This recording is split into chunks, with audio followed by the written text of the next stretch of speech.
এই দুইটাই মাত্র রমজান মাসের আলাদা আমল, এছাড়া রমজান মাসের আলাদা আর কোনো আমল নাই। কুরআন তেলাওয়াত 12 মাসেই করা যায়, তসবিহ ওয়াজিফা জিকির 12 মাসেই পড়া যায়, তাহাজ্জুদ আওয়াবিনের নামাজ 12 মাসেই পড়া যায়। কিন্তু রমজান মাসের রোজা রমজান মাসেই রাখতে হয়, তারাবিহের নামাজ রমজান মাসেই পড়তে হয়। বুঝে থাকে বলুন তো, রমজান মাসের আলাদা আমল মাত্র কতটি? একটা হলো দিনের রোজা আর একটা রাতের তারাবি। তাই রাসূল বলেন রমজানের এই দুইটি আমল, দিনের বেলায় রোজা রাখার আমল আল্লাহ তোমাদের জন্য ফরজ করেছেন, রাতের বেলায় তারাবিহের নামাজ পড়ার আমল আমি রাসূল তোমাদের জন্য সুন্নত করেছি। দিনের রোজা আল্লাহর ফরজ, রাতের তারাবি নবীর সুন্নত। দিনের রোজা আল্লাহর ফরজ, রাতের তারাবি নবীর সুন্নত। এখানে একটা আনুষঙ্গিক কথা আমাদের মনে রাখা দরকার, সেটা হলো ফরজকে আল্লাহর ফরজ বলা হয় আর সুন্নতকে নবীর সুন্নত বলা হয়। তার কারণ হলো মুমিন মুসলমানদের জন্য কোনো কাজ ফরজ হয় সরাসরি আল্লাহর হুকুমে। আল্লাহর সরাসরি হুকুম ছাড়া কোনো কাজ মুসলমানের জন্য ফরজ হয় না। কাজে আল্লাহর ফরজ মানে আল্লাহর হুকুমে প্রমাণিত ফরজ, আল্লাহর ফরজ মানে আল্লাহর হুকুমে সাব্যস্তকৃত ফরজ। কিন্তু সুন্নত আমল করার জন্য আল্লাহ সরাসরি হুকুম করেন না। সুন্নত রাসূলের কথার দ্বারা, রাসূলের কাজের দ্বারা, রাসূলের উৎসাহের দ্বারা সুন্নত প্রমাণিত হয়। ফরজ প্রমাণিত হয় আল্লাহর হুকুমের দ্বারা, সুন্নত প্রমাণিত হয় রাসূলের কথার দ্বারা, রাসূলের কাজের দ্বারা, রাসূলের প্রদত্ত উৎসাহের দ্বারা সুন্নত প্রমাণিত হয়। এই জন্য সুন্নতকে রাসূলের সুন্নত বলা হয়, অর্থাৎ রাসূলের মাধ্যমে প্রমাণিত। আর ফরজকে আল্লাহর ফরজ এজন্য বলা হয় আল্লাহর হুকুমে প্রমাণিত। এই হলো ফরজকে আল্লাহর ফরজ আর সুন্নতকে নবীর সুন্নত বলার কারণ। হাদিস শরীফে রাসূল বলেন, দিনের বেলায় রোজা রাখা আল্লাহ তোমাদের জন্য সরাসরি হুকুম করেছেন, তাই এটা তোমাদের জন্য ফরজ। রাতের বেলায় তারাবিহের নামাজ পড়ার জন্য ডাইরেক্ট আল্লাহ তোমাদেরকে হুকুম করেননি। আমি রাসূল তারাবির নামাজের আমল করেছি, আমার অনুসরণে তোমাদের জন্য তারাবি পড়া সুন্নাত। এরপরে রাসূল বলেন, ফামান সামাহু ওয়া কামাহু ঈমানান ওয়া ইহতিসাবান, যে ব্যক্তি রমজান মাসে দিনের বেলায় রোজা রাখবে আর রাতের বেলায় তারাবিহের নামাজ পড়বে, ঈমান সংরক্ষিত থাকা অবস্থায়, একমাত্র আল্লাহর কাছে পুরস্কার পাওয়ার আশায়, দিনের রোজা আর তারাবির নামাজ এই দুই কাজ যারা করবে, দুইটা শর্ত সাপেক্ষে। 1 নম্বর শর্ত হইল ঈমান ঠিক থাকা অবস্থায়, না বিনষ্ট করে ফেলার পর। ঈমান ঠিক থাকা অবস্থায়। আরেকটা হলো আল্লাহর কাছে পুরস্কার পাওয়ার আশায়। ঈমান ঠিক থাকা অবস্থায় আল্লাহর কাছে পুরস্কার পাওয়ার আশায় যারা দিনের বেলায় রোজা রাখবে, রাতের বেলায় তারাবিহের নামাজ পড়বে, আল্লাহ তাদের সারা জীবনের সমস্ত গুনাহ মাফ করে দিবে। একটু আগের কথা যারা বুঝেছেন, মনে রেখেছেন, তারা বলুন রোজা রাখলে আর তারাবি পড়লে জীবনের সব গুনাহ মাফ হয়ে যায়।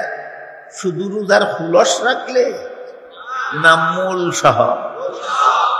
অনেক লোক বেশি চতুর, বেশি চালাক থাকে, এরা কথাটা মনে রাখে, শর্তটা বলে যায়। কথাটা মনে রাখে, শর্তটা বলে যায়। এটা হলো আল্লাহর সাথে চাতুরি। আল্লাহ কি তোমার থেকে বেশি কম চালাক নাকি? আল্লাহ কি কোনো বান্দার চেয়ে কম চালাক? তো আল্লাহর সাথে চাতুরি করে কোনো কাজ হবে না।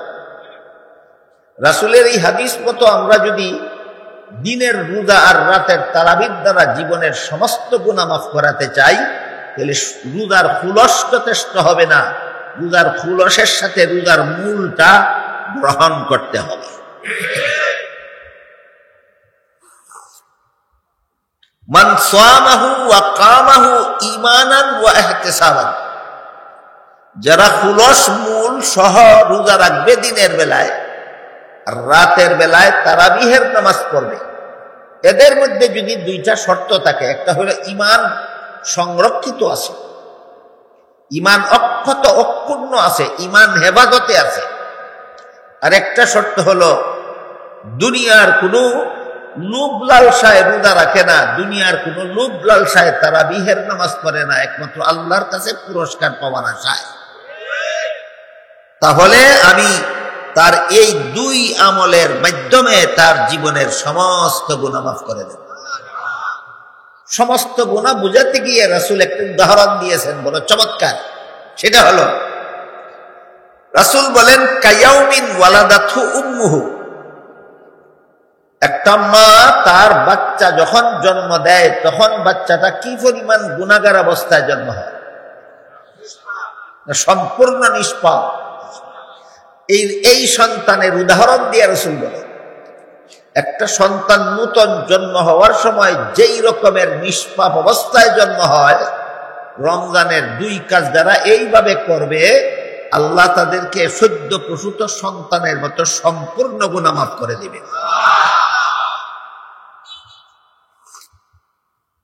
একটা শর্ত হলো ঈমান হেফাজতে থাকা, ঈমান নষ্ট না হওয়া, আর একটা শর্ত হইল একমাত্র আল্লাহর সন্তুষ্টি লাভের উদ্দেশ্যে করা।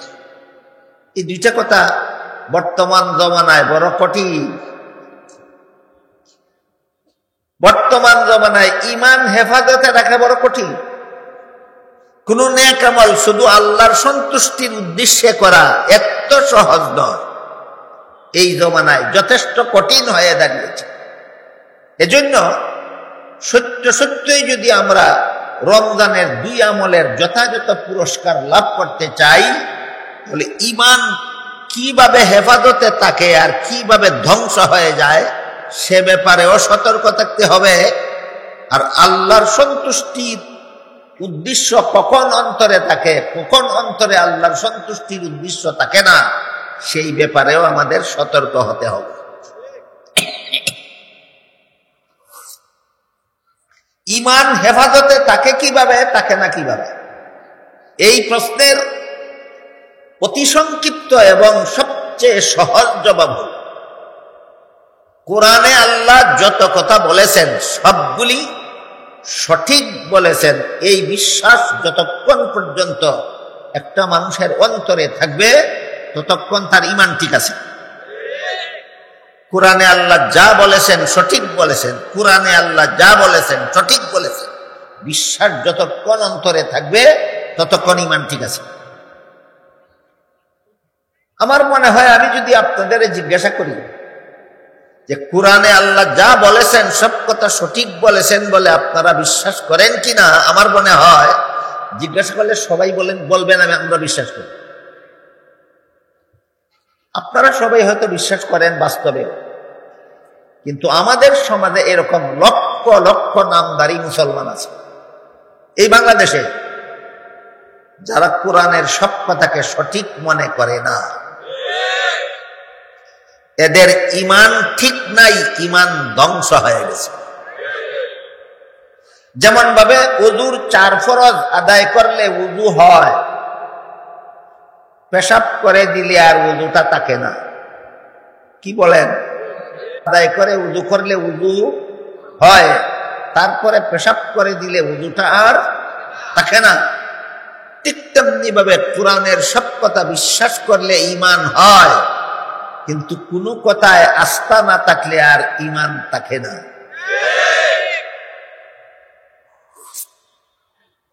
এমন দুই একটা উদাহরণ আমি আপনাদের সামনে তুলে ধরতে চাই।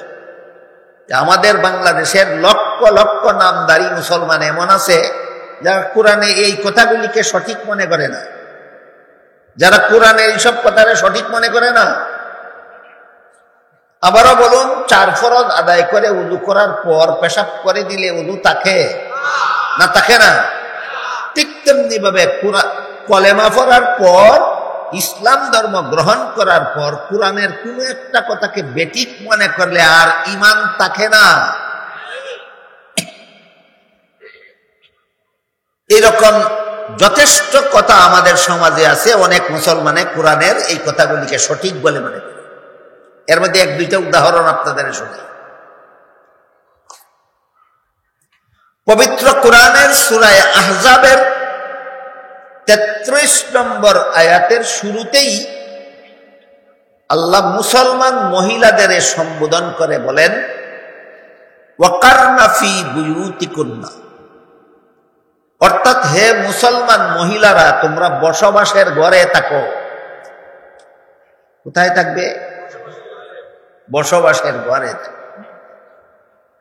বলুন তো, আমাদের সমাজে এমন নামধারী মুসলমান আছেন কিনা যারা বলেন পুরুষ ইচ্ছা মতো পথে ঘাটে হাটে মাঠে শহরে বন্দরে যেখানে সেখানে ঘোরাফেরা করতে পারে, মহিলারা বসবাসের ঘরে বসে থাকবে কেন?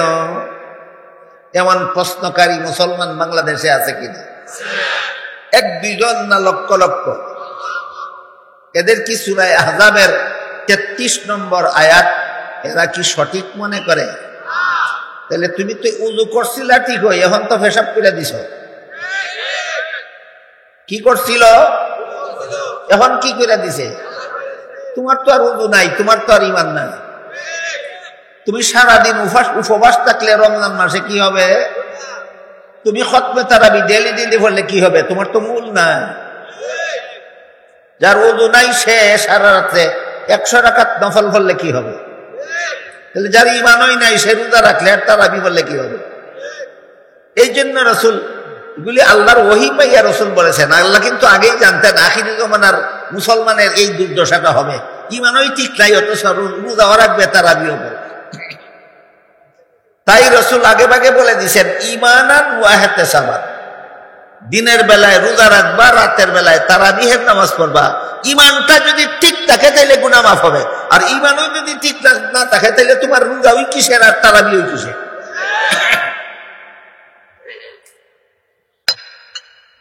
এরা প্রশ্ন করে, কোন যুক্তিতে মহিলারা বসবাসের ঘরে বসে থাকে? যারা মহিলাদেরকে পুরুষের মতো যেখানে সেখানে বিচরণ করতে দেওয়ার পক্ষপাতী, এক কথায় যারা বলে আমরা নারী পুরুষের সমান অধিকার চাই, বলে কিনা? কম লোক, লক্ষ লক্ষ মুসলমানে বাংলাদেশের বলে আমরা নারী পুরুষের সমান অধিকার চাই। কাজে পুরুষ যদি যখন তখন যেখানে সেখানে বিচরণ করতে পারে, মহিলারা বসবাসের ঘরে বসে থাকবে কেন? এই কেন বলে না, বলে কোন যুক্তিতে? এদের কোন যুক্তিতে? প্রশ্নের প্রেক্ষিতে যুক্তি সম্পর্কে আগে আরো কিছু কথা আপনাদের ক্লিয়ার হওয়া দরকার। 1 নম্বর কথা হলো, ইসলামে এমন কোন বিধান নাই যার পক্ষে চূড়ান্ত কোন যুক্তি নেই। ইসলামের সমস্ত বিধান চূড়ান্ত যুক্তিসম্মত। বুঝে থাকলে বলুন, ইসলামে অযৌক্তিক কোন বিধান আছে? সব বিধান না, সব বিধান যুক্তিসম্মত কথাটা এরকম নয়। ইসলামের সমস্ত বিধান সাধারণ যুক্তিসম্মত নয়, চূড়ান্ত যুক্তিসম্মত, যার পরে আর কোনো যুক্তি নাই। ইসলামের সমস্ত বিধান সাধারণ যুক্তিসম্মত না, চূড়ান্ত যুক্তিসম্মত, যার পরে আর কোনো। কিন্তু ইসলামের সকল বিধানের যুক্তি বুঝার যোগ্যতা সকল পণ্ডিতের মাথায় নাই। এবার বলেন, ইসলামী বিধানের যুক্তি নাই না যুক্তি বুঝার যোগ্যতা পণ্ডিতদের মাথায় নাই? তাহলে সূরা আহজাবের 33 নম্বর আয়াতে যে বিধান দিলেন, মুসলমান মহিলা বসবাসের ঘরে থাকো, মুসলমান মহিলা বসবাসের ঘরে থাকো, মুসলমান মহিলা বসবাসের ঘরে থাকো, এই বিধানটা অযৌক্তিক না চূড়ান্ত যুক্তিসম্মত? আমরা একটু বোঝার চেষ্টা করি। যেহেতু এই সমস্ত সমান অধিকারবাদীরা যুক্তি চায়, কোন যুক্তিতে, তাই যুক্তিটাও একটু বোঝার চেষ্টা করি। আল্লাহ পাক রব্বুল আলামিন সংসার জীবনে মহিলাদেরকে একচেটিয়া ভাবে কতগুলি দায়িত্ব দিয়েছেন, সর্বমোট 5টা। সংসার জীবনে মহিলাদের দায়িত্ব দিয়েছেন 5টা, পুরুষকে দায়িত্ব দিয়েছেন মাত্র 1টা। বিস্তারিত বুঝার আগে স্মরণ রাখুন, মহিলাদের দায়িত্ব কর্মজীবনে কটা, পুরুষের কটা? এবার শুনুন মহিলার ভাষা কি। 1 নম্বর, প্রতি মাসের 1/4 সময় মাসিক ঋতুস্রাবের ঝামেলা সহ্য করার দায়িত্ব। যে সারা দুনিয়ার সমস্ত মহিলাদেরকে আল্লাহ একতরফা ভাবে দিয়েছে, নাকি বন্দরের কোন পুরুষকেও? বুঝে শুনে বলুন। 1 নম্বর। 2 নম্বর হইল প্রতিটি সন্তানকে গর্ভে ধারণ করার দায়িত্ব। 3 নম্বর, প্রতিটি সন্তানের প্রসব কষ্ট সহ্য করার দায়িত্ব। 4 নম্বর, প্রতিটি সন্তানকে স্তনের দুধ পান করাবার দায়িত্ব। 5 নম্বর, প্রতিটি সন্তান নিজে নিজে চলাফেরার যোগ্য হওয়ার পূর্ব পর্যন্ত সন্তান লালন পালন করার দায়িত্ব। বুঝে থাকলে বলুন, সংসার জীবনে আল্লাহ মহিলাদের কতগুলি দায়িত্ব দিয়েছেন? 5টা। পুরুষকে দিয়েছেন কটা? সেটা হইল তুমি শুধু রুজি করবা আর মহিলা শুধু খরচ করবে। হ্যাঁ, উপার্জনে শ্রম খাটার দায়িত্বটা পুরুষের, এই দায়িত্বটা দিয়েছেন পুরুষ। হাল চাষ করতে হয় তুমি করবে, ফসল বুক করবে মহিলা। ব্যবসা করতে হয় তুমি করবা, মুনাফা বুক করবে মহিলা। চাকরি করতে হয় তুমি করবা, বেতন বুক করবে মহিলা। উপার্জনে শ্রম খাটার দায়িত্বটা দিয়েছেন পুরুষকে, আর 5টা দায়িত্ব দিয়েছেন মহিলাকে। বুঝলেন? এবার বলুন, যে পুরুষ মহিলার 5টা দায়িত্বের একটাও নিতে পারে না,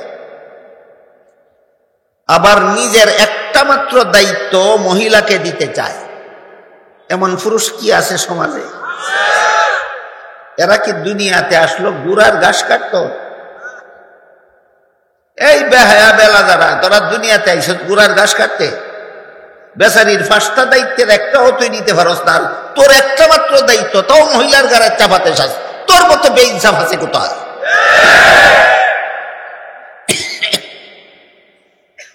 এবার বলুন, মাসিক ঋতুস্রাব চলাকালে সারাদিন অফিসের চেয়ারে বসে থাকা সুবিধা না বসবাসের ঘর সুবিধা? সন্তান গর্ভে নিয়ে খেতে খামারে পুরুষের কাঁধে কাঁধ মিলিয়ে কাজকর্ম করা সুবিধা না বসবাসের ঘর সুবিধা?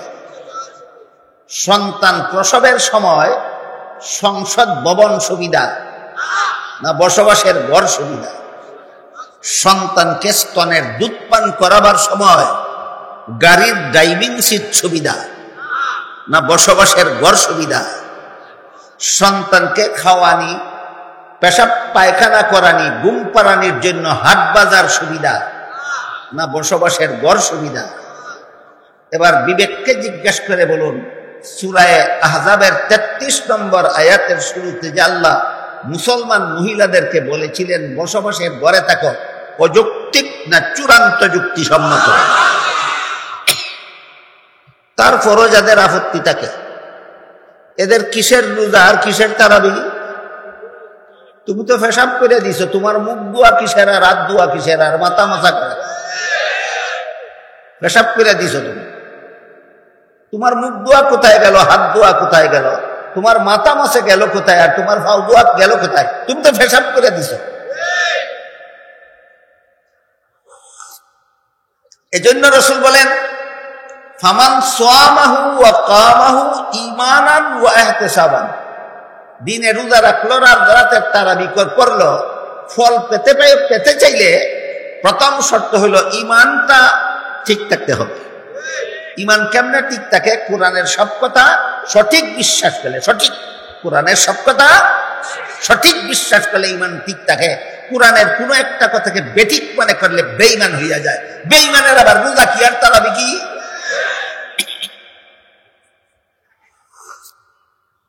আরেকটা উদাহরণ দেব।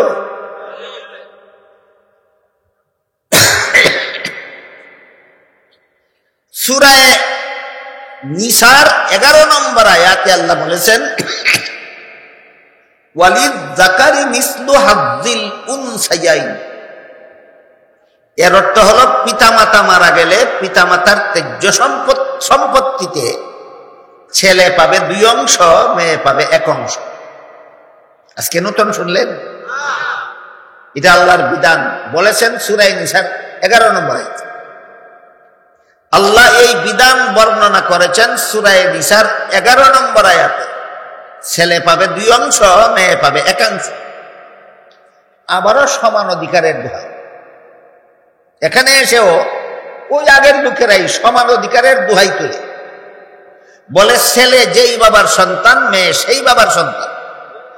ছেলের মুখ আছে খাওয়ার দরকার, মেয়েরও মুখ আছে খাওয়ার দরকার। ছেলের শরীর আছে পোশাকের দরকার, মেয়েরও শরীর আছে পোশাকের দরকার। ছেলের জীবনযাপনের জন্য বাড়িঘরের দরকার, মেয়েরও জীবনযাপনের জন্য বাড়িঘরের দরকার। এমত অবস্থায় একই বাবার সন্তান হওয়া সত্ত্বেও বাবার সম্পদে ছেলেকে 2 অংশ দিয়ে মেয়েকে 1 অংশ দিলে সমান অধিকার ঠিক থাকে না? বলে কিনা? 2-4 জন না লাখ লাখ? এরা কি সূরা নিসার 11 নম্বর আয়াতে বিশ্বাসী না অবিশ্বাসী? কুরআনের কোন আয়াতে অবিশ্বাসী থাকার নাম ওই ঈমান ঠিক রাখা না ঈমান ধ্বংস করে দেওয়া? তোমার কিসের রোজা, কিসের তারাবি? তোমার তো ঈমানই নাই। আপনারা যদি এখানে কেউ মনে মনে ভাবেন যে তাহলে এটা কোন যুক্তিতে, ওই তারা বলে সমান অধিকারওয়ালারা বলে কোন যুক্তিতে? একই বাবার সন্তান হওয়া সত্ত্বেও ছেলেকে 2 অংশ, মেয়েকে 1 অংশ দিব, কোন যুক্তিতে? বলবো যুক্তিটা? ছেলের জীবনে খরচের খাত আছে 3টা। 1 নম্বর, সাবালক হওয়ার পর থেকে নিজের লালন পালনের দায়িত্ব নিজেরই। 2 নম্বর, বিয়ে করার পর থেকে ছেলের বউ পালার দায়িত্ব তার বাপের না নিজেরই। 3 নম্বর, ছেলের সন্তানাদি জন্ম হওয়ার পর থেকে সন্তান পালার দায়িত্ব তারই। কটা হইল? ছেলের জীবনে খরচের খাত আছে 3টা, অংশ পাইছে 2টা। খরচ আছে 3টা, অংশ পাইছে। মেয়ের জীবনে খরচের কোনো খাত নাই। বিয়ের পূর্ব পর্যন্ত লালন পালনের দায়িত্ব বাবার। বিয়ের পর থেকে জন্মের পর থেকে বিয়ের পূর্ব পর্যন্ত লালন পালনের দায়িত্ব বাবার। বিয়ের পর থেকে মরণ পর্যন্ত লালন পালনের দায়িত্ব স্বামী। নিজের লালন পালনের দায়িত্ব নাই, স্বামী ফালার দায়িত্ব নাই, বাচ্চা ফালার দায়িত্ব নাই, খরচ নাই একটাও, অংশ পাইছে একটা। এবার বলুন, 3 খরচওয়ালার 2 অংশ পাইলে বেশি পায় না নাই খরচওয়ালার 1 অংশই বেশি? পণ্ডিতে এত কথা বুঝে না। পণ্ডিতে খালি বুঝে 1 থেকে 2 বেশি। পণ্ডিতের ঘরের পণ্ডিত।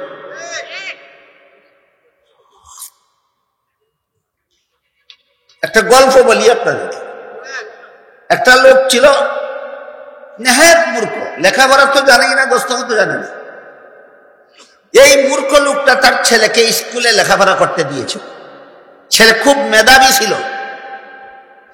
একাধারে 10 বছর স্কুলে লেখাপড়া করে তার ছেলে এসএসসি পরীক্ষা দিয়া ফার্স্ট ডিভিশন, ফার্স্ট বয় হইয়া পাশ করল।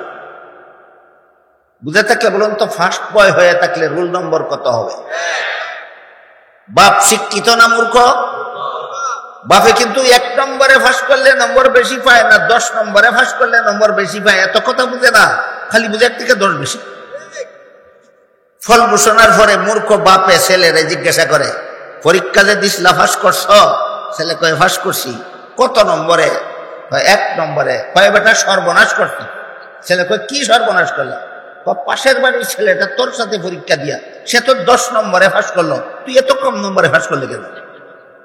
ই অশিক্ষিত গোয়ারে যেমন বুঝে না 10 নম্বরে ফাঁস করলে নম্বর বেশি পায় না 1 নম্বরে ফাঁস করলে নম্বর বেশি পায়, ঠিক তেমনি ভাবে কতগুলি শিক্ষিত গোয়ারেও বুঝে না 3 খরচওয়ালা 2 অংশ পাইলে বেশি পায় না নাই খরচওয়ালার 1 অংশই বেশি হয়। তোমার কিসের রোজা আর কিসের তারাবি তুমি তো হিসাব করে দিছ। বুঝেন নাই? কি করে দিছে? পেশাব করে দিছে। এজন্য হাদিস শরীফে রাসূল করিম সাল্লাল্লাহু আলাইহি ওয়াসাল্লাম বলেন, মান সামাহু ওয়া কামাহু ঈমানান ওয়া ইহতিসাবান খারাজা মিন যুনুবিহি কায়াউমিন ওয়ালাদাতহু উম্মুহু। যেই ব্যক্তি মূল এবং খুলস সহ দিনের বেলায় রোজা রাখলো আর রাতের বেলায় তারাবিহের নামাজ পড়লো, সে যদি তার যদি ঈমান ঠিক থাকে আর নিয়ত সহি থাকে, সারা জীবনের সমস্ত গুনাহ মাফ। শুধু সারা জীবনের সমস্ত গুনাহ মাফ এটা বুঝে শর্তগুলি ভুলে যায়। এগুলি কি বোকামি না চাতুরি? বোকামি। আল্লাহ জানে বোকামি না চাতুরি। আর একটা গল্প কইতে আপনারাই টের পাবেন বোকামি না চাতুরি। আরে মূর্খ গেছিল কমলা কিনতে, দোকানদারকে জিজ্ঞাসা করে, ভাই তোমার কমলার কেজি কত? আজকাল কেজি হিসাব বিক্রি হয়, আগে তো হালি হিসাবে বিক্রি। ভাই তোমার কমলার কেজি কত? বললো কমলার কেজি 100 টাকা। কথার কথা, হয়তো আপনাদের এলাকায় কম বেশি হইতে পারে, ধরে নেন আপাতত বিষয়টা বোঝার। দোকানদার বলে আমার কমলার কেজি 100 টাকা। সে বলে, ভাই আমি গরিব মানুষ, আমার বাবা অসুস্থ, দয়া করে আমার কাছ থেকে কিছু মূল্য কম রাখ। দোকানদার কয়, তোমার কাছ থেকে 10 টাকা কম রাখলে সমস্ত কাস্টমারের কাছ থেকেই 10 টাকা করে কম রাখতে হবে, এটা ব্যবসার নীতি। আর সকলের কাছ থেকে 90 টাকা করে রাখলে আমার ব্যবসা লুকসান যাবে, আমার ব্যবসার লাভ হবে না, কাজেই 1 টাকাও কম রাখতে পারবো না। তুমি গরিব হিসাবে তোমার অসুস্থ বাবার জন্য নিবা, এই হিসাবে তোমার জন্য স্পেশাল একটা ফ্যাসিলিটি দিতে পারি। কি ফ্যাসিলিটি দিবা? বলল, তুমি যদি আমার রেটটা ঠিক রাখো, একালি কমলা যদি 100 টাকা দিয়া কিনো, আমার রেট ঠিক রইল, আর কেউ বলতে পারবে না তোমার কাছ থেকে কম মূল্যে বিক্রি করেছি। আমার রেট যদি ঠিক রাখো, তুমি যদি 1 কেজি কমলা আমার কাছ থেকে 100 টাকা দিয়ে কিনো, তাইলে তোমার অসুস্থ বাবাকে আমি একটা কমলা বিনামূল্যে দিয়ে দিব, ফ্রি। কি দিবে? ফ্রি দিয়ে দিবে। ওই লোকটা কেমন বোকা ছিল অথবা কেমন চালাক ছিল আপনারা বলবেন। এখন বলে, ঠিক আছে 1 কেজি কমলা তোমার কাছ থেকে আমি 100 টাকা দিয়ে অন্যদিন নেব, আজকে ফ্রিটা দিয়ে দাও। এটা চালাক? এটা কি বোকা না চালাক? এইরকম আর কিছু চালাক আমাদের মধ্যে আছে। মূল এবং খুলস সহ রোজা রাখবো অন্য সময়, ঈমান ঠিক করবো অন্য সময়, কোরআনের সব কথা সঠিক বলে বিশ্বাস করবো অন্য সময়, আগে রমজান আর রোজাটা রেখে দিই। এটা কি বোকা না চতুর? এই চাতুরি আল্লাহর সাথে চলে না। তো কমলার দোকানদারের সাথে চাতুরি চলতে পারে, আল্লাহর সাথে তো চাতুরি চলে না। এই জন্য কোন কবি বলেন, কারেহা বা খালকেদারি জুমলা রাস্ট, কারেহা বা খালকেদারি জুমলা রাস্ট, বা খুদা তাজবীর হিলা কায়রাওয়াস্ট। দুনিয়ার সমস্ত মানুষের সাথে চাতুরি, চালাকি, বাটপারি, পার্সিয়ালিটি, দান্দালি সবকিছু করা যেতে পারে, আল্লাহর সাথে দান্দালি চলবে না। আল্লাহর সাথে দান্দালি চলবে। এগুলি যে আখিরি জমানায় একদল নামদারি মুসলমানে করবে, স্বয়ং আল্লাহর সাথে চাতুরি করবে, আল্লাহর জানা ছিল না। আল্লাহর জানা ছিল না। এই জন্য আল্লাহ 1500 বছর আগেই রসুলের দ্বারা ঘোষণা দেওয়াইছেন, ঠিক মতো রোজা রাখবা, তারাবিহের নামাজ পড়বা। গুনাহ মাফ পাইতে হইলে ঈমান ঠিক রাখতে হবে, নিয়ত সহি রাখতে হবে। গুনাহ মাফ পাইতে হইলে ঈমান কি রাখতে হবে? ঈমান ঠিক রাখতে হবে, নিয়ত সহি রাখতে হবে। ঈমান আর মুয়াত্তাজ। এবার আমি বলেছিলাম আপনাদেরকে, আমি খুব অসুস্থ অবস্থায় এই কথা বলতেছি। শুধু আপনাদের চেহারার দিকে তাকালে আপনাদের চেহারা সাক্ষী দেয় মনোযোগে শুনতেছেন। এই জন্য আমি নিজের উপর, শরীরের উপর প্রেশার দিয়েই কথা বলতেছি। একটু আস্তে ধীরে কথা বলতে হবে, তাই একটু গভীর মনোযোগে শোনার চেষ্টা করি। রাসূল বলেন, যেই ব্যক্তি দিনের বেলায় রোজা রাখলো, রাতের বেলায় তারাবিহের নামাজ পড়লো, দুই শর্তে তার জীবনের সব গুনাহ মাফ। এক নম্বর ঈমান ঠিক রাখা, দুই নম্বর সহিহ নিয়ত। এক নম্বর ঈমান ঠিক রাখা, দুই নম্বর এবার সহিহ নিয়ত কাকে বলে বোঝার চেষ্টা করি। এক হাদিসে রাসূল করিম সাল্লাল্লাহু আলাইহি ওয়াসাল্লাম বলেন, হাসরের বিচারে আল্লাহ এক শ্রেণীর শহীদকে জিজ্ঞাসা করবেন, তুমি দুনিয়া থেকে কি আমল নিয়ে এসেছো? সে বলবে, আল্লাহ দুনিয়াতে তোমার রাস্তায় লড়াই করেছি, যুদ্ধ করেছি, প্রাণ বিসর্জন দিয়ে শহীদ হয়েছে, এই আমল নিয়ে তোমার দরবারে এসেছি। আল্লাহ ফিরিস্তাকে বলবেন, ফিরিস্তা এই শহীদের পায়ে জিঞ্জির দিয়ে বাঁধো আর উল্টা হেসড়িয়ে জাহান্নামে নিয়ে যাও। শহীদ আল্লাহর কাছে জানতে চাইবে, আল্লাহ আমার কি অপরাধ? আল্লাহ বলবেন, তুমি যুদ্ধে গিয়েছিলে সত্য কথা, প্রাণ বিসর্জন দিয়েছ সত্য কথা, শহীদ হয়েছ সত্য কথা, কিন্তু তুমি আল্লাহকে সন্তুষ্ট করার উদ্দেশ্যে যুদ্ধ করতে যাওনি। তুমি যুদ্ধে গিয়েছিলে সমাজের মানুষ তোমাকে বীর যোদ্ধা বলে মারহাবা ধন্যবাদ দেওয়ার জন্য। সমাজের মানুষ তোমাকে বীর যোদ্ধা বলে মারহাবা ধন্যবাদ দেওয়ার জন্য তুমি যুদ্ধে গিয়েছিলে। আল্লাহকে সন্তুষ্ট করার উদ্দেশ্য তোমার ছিল না। তোমার মতো শহীদের পুরস্কার আমি আল্লাহর কাছে জাহান্নামের আগুন ছাড়া কিছু না। শহীদ হয়ে গেলেই সারে নাকি নিয়তটাও সহি থাকতে হয়? বর্তমান দুনিয়াতে যত শহীদের নাম উচ্চারণ করা হয়, কতজন আল্লাহকে সন্তুষ্ট করার জন্য শহীদ হয়েছিল আর কতজন সমাজে সুখ্যাতি অর্জন করার জন্য শহীদ হয়েছিল? বিচার দুনিয়াতে হবে না, হবে হাসরের মাঠে। এরপরে রাসূল বলেন, শহীদের পরে এক শ্রেণীর দানবীরকে আল্লাহ হাসরের মাঠে জিজ্ঞাসা করবেন, তুমি কি আমল নিয়ে এসেছো? দানবীর বলবে, আল্লাহ লক্ষ লক্ষ কোটি কোটি টাকা তোমার রাস্তায় দান খয়রাত করে দিয়েছে।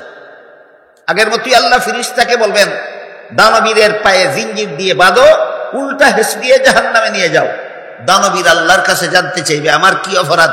আল্লাহ বলবেন, তুমি লক্ষ কোটি টাকা দান খয়রাত করেছ, এটা ভালো কাজ করেছ, কিন্তু তোমার উদ্দেশ্য ছিল না আল্লাহ সন্তুষ্ট হবে, তোমার উদ্দেশ্য ছিল সমাজের মানুষ সন্তুষ্ট হয়ে তোমাকে মারহাবা ধন্যবাদ দেবে। তোমার মতো দানবীরের পুরস্কার আমি আল্লাহর কাছে জাহান্নামের আগুন ছাড়া কিছু না। এরপরে রাসূল বলেন, তৃতীয় পর্যায়ে আল্লাহ এক শ্রেণীর আলেমকে জিজ্ঞাসা করবেন, তুমি কি আমল নিয়ে এসেছ? আলেম বলবে, আল্লাহ জীবনভর তোমার বান্দাদের কাছে তোমার ধর্মের প্রচার করেছি। আল্লাহর বান্দাদের কাছে আল্লাহর ধর্ম প্রচার করা গুনার কাজ না সওয়াবের কাজ? আল্লাহ ফিরিস্তাকে বলবেন, আলেমের পায়ে জিঞ্জির দিয়ে বাঁধো, উল্টা হেসড়িয়ে জাহান্নামে নিয়ে যাও। আলেম আল্লাহর কাছে জানতে চাইবেন, অপরাধ কি আমার?